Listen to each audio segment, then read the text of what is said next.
تیری عظمتوں سے ہوں بے خبر،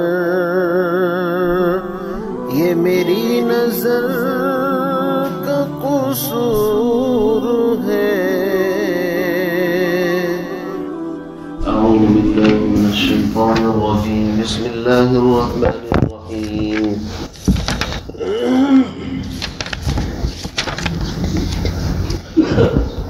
ام تقولون ان ابراہیم واسماعیل واسحاق ویعقوب والاسباط كانوا هودا او نصارا قل اانتم اعلم ام اللہ ومن اظلم ممن كتم شهادة عنده من اللہ وما اللہ بغافل عما تعملون۔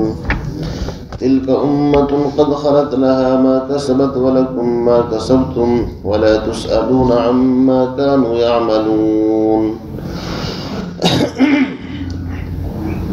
صدق الله العظيم۔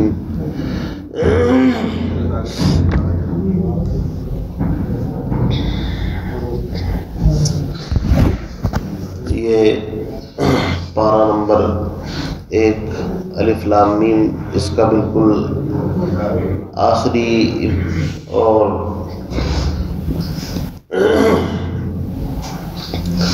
آخری آیات ہیں۔ تقریباً پاؤ پارے سے لے کر یہاں تک اہل کتاب کا مختلف انداز سے تذکرہ چلتا رہا آپ حضرات کے سامنے۔ یہاں پر ان لوگوں کے کچھ اقوال تھے، مثلاً وہ یہ کہتے تھے کہ ہم پر یہودیت اور نصرانیت کا رنگ چڑھا ہوا ہے۔ ان کے یہاں اگر کوئی بچہ پیدا ہوتا تھا نصارہ کے یہاں تو اس کو زرد رنگ کے پانی کے اندر غوطہ دیتے تھے، اسی طرح یہودی، اور ان کا عقیدہ یہ تھا کہ اب یہ پکا نصرانی یا پکا یہودی ہو گیا۔ اللہ رب العزت نے اس کے جواب میں فرمایا کہ جو ظاہری رنگ ہے ان سے کچھ نہیں ہوتا، اصل رنگ باطنی رنگ ہوتا ہے جو انسان کے قلب پر، اس کے دل پر چڑھتا ہے۔ قلب سنورتا ہے تو ظاہری اعضاء بھی خود بخود سنور جاتے ہیں، اور رہا باہر کا رنگ تو ان رنگوں سے کوئی فائدہ نہیں ہے۔ صبغۃ اللہ ومن احسن من اللہ صبغہ ونحن له عابدون۔ فرمایا کہ اللہ کے رنگ سے بڑھ کر کسی کا رنگ نہیں ہو سکتا، سب سے اعلیٰ عرفہ رنگ اللہ کا رنگ ہے۔ جو اس میں رنگ جاتا ہے وہ سارے رنگوں کو خود بخود بھول جاتا ہے، اس کا ظاہر باطن ایک جیسا ہو جاتا ہے۔ من تو شدم تو من شدی، من تن شدم تو جا شدی، تا کسم گوید بعد ازا من دیگرم تو دیگری۔ میں نے کل بتایا تھا کہ نبی علیہ السلام نے صحابہ کے اوپر ایسا رنگ چڑھایا تھا کہ صحابہ کو خود ایمان کا معیار قرار دے دیا گیا۔ نبی علیہ السلام کی صداقت کا رنگ اگر کسی میں دیکھنا ہو تو ابو بکر صدیق کے اندر دیکھو، کہ نبی کی صداقت آپ کو ابو بکر کے اندر نظر آئی ہے۔ نبی علیہ السلام کی عدالت، عدل و انصاف کا رنگ اگر دیکھنا ہے تو حضرت عمر کی شان دیکھیے۔ نبی علیہ السلام کا حلم، بردباری، آپ کی حیا، اگر اس صفت کا رنگ دیکھنا ہے تو حضرت عثمان کو دیکھیے۔ اور نبی علیہ السلام کا علم، آپ کا زہد، آپ کا تقوی اگر دیکھنا ہے تو حضرت علی کو دیکھیے۔ الغرض اتنے کمالات ایک ایک صحابی کے اندر منتقل ہوئے کہ کسی کے اندر عدل، کسی کے اندر تقوی، کسی کے اندر حیا، کسی کے اندر علم، کسی کے اندر سیاست۔ امیر معاویہ رضی اللہ تعالیٰ عنہ، یہ نبی علیہ السلام کی سیاست کی جھلک ان کے اندر ہے۔ اسی لیے تو اللہ کے نبی نے فرمایا الصحابی کالنجوم، میرے صحابہ ستاروں کے مانند ہیں، جس کا بھی اتباع کرو گے ہدایت پا جاؤ گے۔ اس لیے فرمایا ان ظاہری رنگوں کے اندر مت پڑو۔ اگر ظاہری رنگوں سے کچھ ہوتا تو انسان، آپ دیکھ لیجئے، دیوالی کے موقع پر کتنے رنگ استعمال کرتا ہے، اسی طریقے سے بہت سارے لوگ مختلف رنگ اپنی داڑھیوں میں، اپنے بالوں کے اندر کرتے ہیں، لیکن وقت کے ساتھ وہ رنگ نکل جاتا ہے، لیکن اوریجنل حقیقت پھر ظاہر ہوتی ہے۔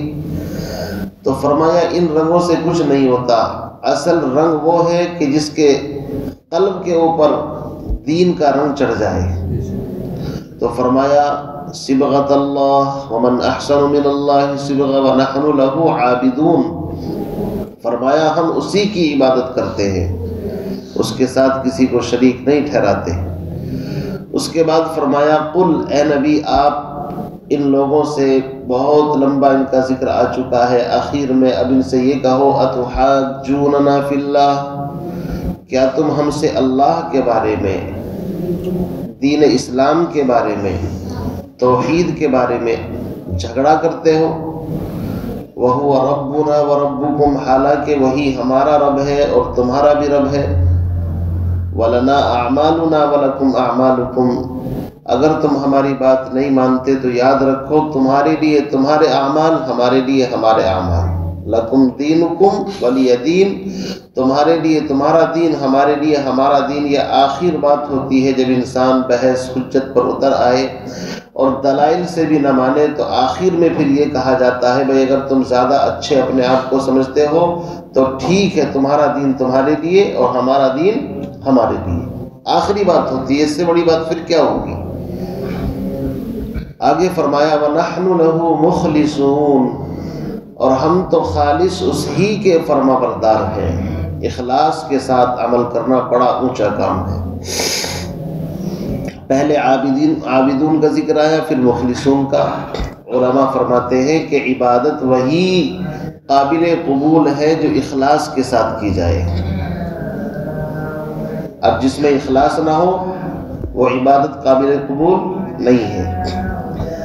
اب اخلاص کس کو کہتے ہیں یہ سمجھنے کی بات ہے۔ اخلاص اس عمل کو کہتے ہیں جس کا مخلوق سے کسی درجے کا کوئی تعلق نہ ہو، کوئی علاقہ نہ ہو دور دور تک۔ اخلاص، اللہ کے نبی علیہ الصلوۃ والسلام کی حدیث ہے کہ اللہ رب العزت شرکت سے بے نیاز ہے۔ کس سے؟ شرکت سے، پارٹنرشپ سے۔ اگر کسی عمل میں معمولی سی شرکت اور ملاوٹ آ جائے تو پھر اللہ اس سے اپنا پلہ جھاڑ لیتے ہیں، کہتے ہیں بھئی یہ عمل میرے لیے ہے ہی نہیں، یہ شریک کے لیے ہے، اسی سے بدلہ لے لینا۔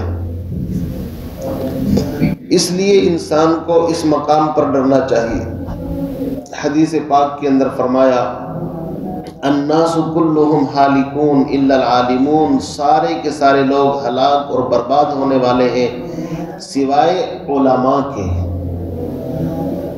لیکن آگے فرمایا والعالمون کلہم ہالکون، عالم بھی ہلاک اور برباد ہونے والے ہیں سوائے ان لوگوں کے الا العاملون، جو عمل کرتے ہیں علم پر۔ صرف علم کافی نہیں ہے، علم کے ساتھ عمل۔ اور فرمایا والعاملون کلہم ہالکون، عمل کرنے والے بھی سب کے سب خطرے اور ہلاکت کے اندر ہیں سوائے مخلصون کے۔ پتہ چلا سارے لوگ ہلاکت میں ہیں سوائے علماء کے، علماء بھی ہلاکت میں ہیں سوائے عمل والوں کے، عمل والے بھی ہلاکت میں ہیں سوائے اخلاص والوں کے۔ اخلاص والوں کی جان بچے گی۔ اب اخلاص کو سمجھیے۔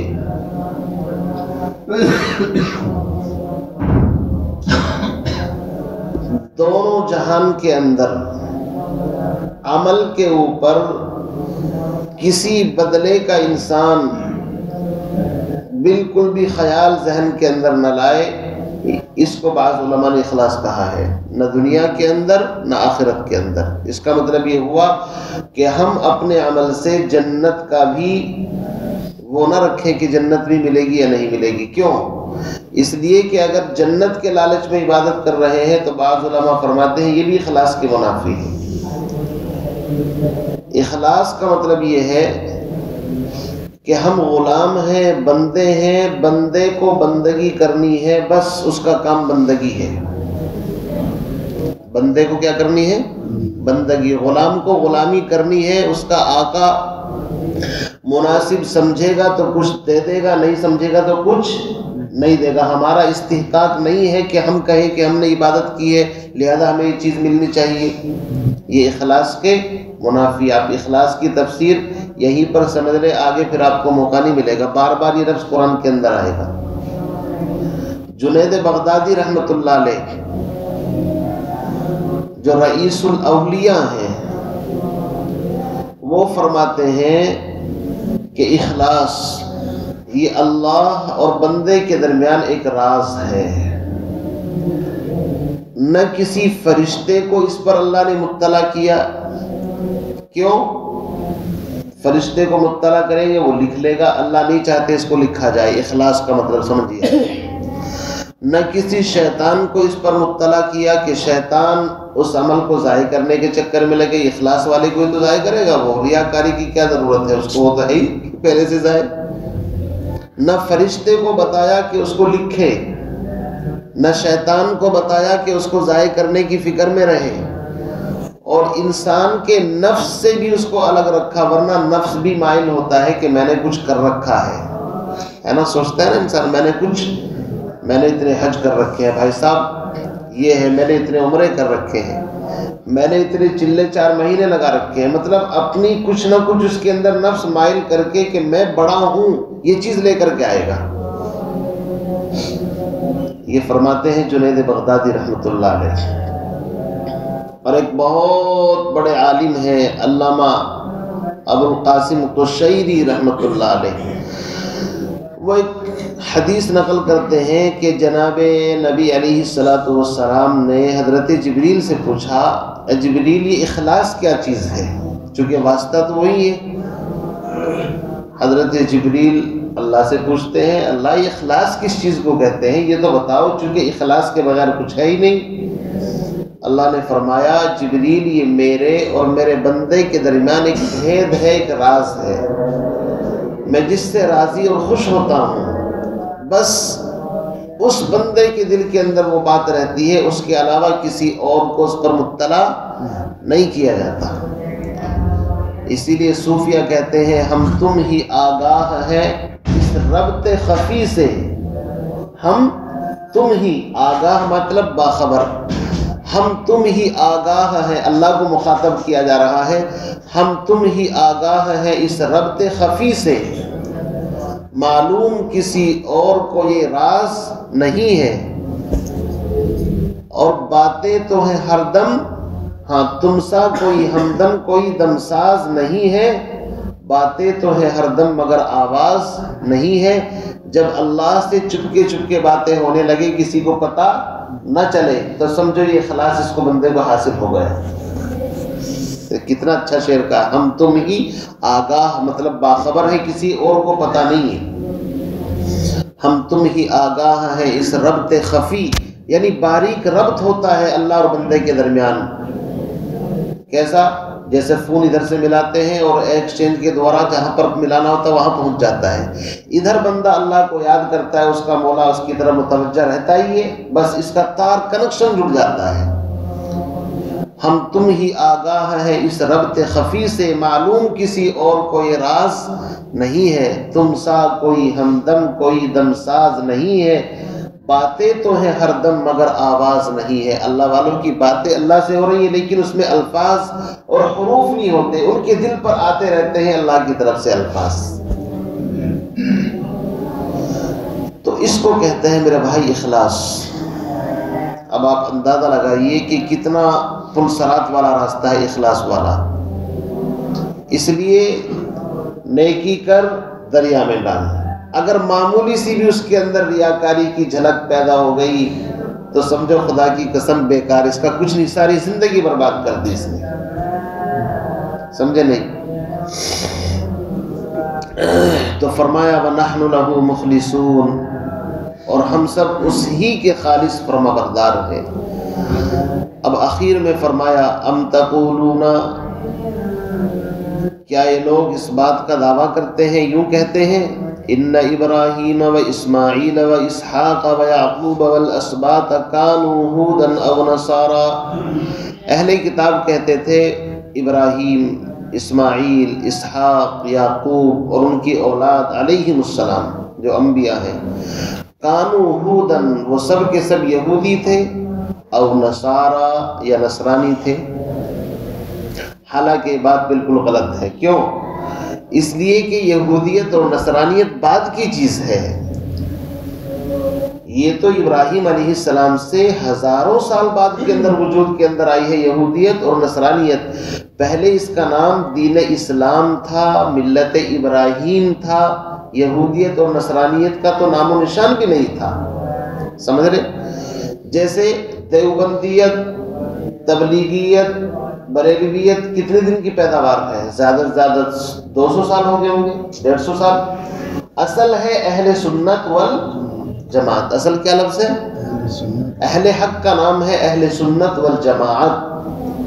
اب کوئی یوں کہے کہ اللہ کے نبی تو ہمیں یوں کہہ کر کے گئے تھے کہ تمہیں ہمیشہ تبلیغی بن کر کے رہنا ہے، دیوبندی بن کر کے رہنا ہے، یا بریلوی بن کر کے رہنا ہے، تو یہ ہماری غلط بات ہوگی نہیں ہوگی؟ ہم خامخواہ 1400 سال پہلے کے دین کو دیوبندیت سے، یہ تو ایک پہچان بعد میں بنی ہے بریلویت کے خلاف، ورنہ اصل ہمارا نام کیا ہے؟ اہل سنت والجماعت. اللہ کے نبی نے فرمایا تھا ما انا علیہ و اصحابی، جو میرے صحابہ کے طریقے پر ہوگا کامیاب وہ ہے. تو یہودیت، نصرانیت یہ بعد میں اس کا نام رکھا گیا ہے. اب انہوں نے اس نام کو اتنے اوپر لگا لیا کہ اس سے اوپر جانے کے لیے تیار نہیں تھے. اللہ نے کہا ما کان ابراہیم، یہ سورہ آل عمران کی آیت نمبر 66، ما کان ابراہیم یہودیا ولا نصرانیا ولکن کان حنیفا مسلما. بھائی صاحب، ابراہیم علیہ السلام یہودی نصرانی نہیں تھے، وہ تم سے پہلے گزرے ہیں، تم بعد میں نام رکھے ہو. ولیکن کان حنیفا مسلما، بلکہ وہ تو تمام باطل ادیان سے کٹ کر کے ایک ملت، ایک دین کے پیروکار تھے جو صراط مستقیم ہے. اور اسی ملت کے اوپر کون ہے؟ آخری پیغمبر علیہ السلام آئے ہیں ملت ابراہیم پر. تو کامیابی ملت ابراہیم دین اسلام کے اندر ہے. یہودیت، نصرانیت کے دعوے چھوڑو. اسی کو اللہ نے یہاں پر فرمایا قل، اے نبی ان سے پوچھو. یہ جو اتنا بڑا الزام جوڑ رہے ہیں کہ ابراہیم علیہ السلام، اسحاق، یعقوب، سارے نبیوں کو نام لے دیا ایک طرفہ، مطلب یہ پرسنلٹی جمانے والی بات ہے. جیسے کوئی یہ کہے کہ یار تم نے الگ سے یہ کہاں سے دین لے کر کے آئے؟ اگر تم اپنا تعلق ابراہیم علیہ السلام سے بتاتے ہو، یعنی آخری نبی کو کہہ رہے، تو وہ تو یہودی تھے، نصرانی تھے، تم کہاں سے تیسری چیز لے کر کے آ گئے؟ سمجھ رہے نا؟ یہ ایک روب جمانے والی بات. اللہ نے کہا ہے بیوقوف جھوٹ بولتے ہیں. قل، اے نبی آپ ان سے ذرا یہ پوچھو اانتم اعلم ام اللہ، تم زیادہ جانتے ہو یا اللہ زیادہ جانتے ہیں؟ بتاؤ بھائی، کون جانتا ہے زیادہ؟ اللہ جانتے ہیں نا. ارے ہم زیادہ جانتے ہیں، اللہ زیادہ جانتے ہیں؟ اللہ جانتے ہیں. تو اللہ نے بتا دیا کہ ابراہیم علیہ السلام یہودی نصرانی نہیں تھے، وہ تو دین حنیف کے اوپر تھے. تو تم جھوٹ کیوں بولتے ہو؟ صرف لوگوں کے اوپر دھوس جمانے کے لیے. گویا کہ اس کا مطلب یہ ہوا، یہ لوگ اپنے نسب کو اتنا اہم سمجھتے تھے کہ اپنے اعمال کو بھی اس کے سامنے کچھ نہیں مانتے تھے. بس نسب ہے، یہودیت، نصرانیت، یہی کافی ہمارے لیے.